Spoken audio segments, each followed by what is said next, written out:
Para sa lahat ng nagtitimpi, alam mo, saludo ako sa'yo kasi hindi madali ang ginagawa mo.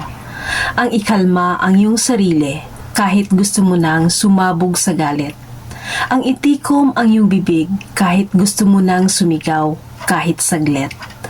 Ang intindihin at palampasin ang ginagawa ng iba kahit na masakit. You stay kind even when others are not. And I hope you stay kind not because they deserve it, but because their action towards you should never destroy the goodness inside of you.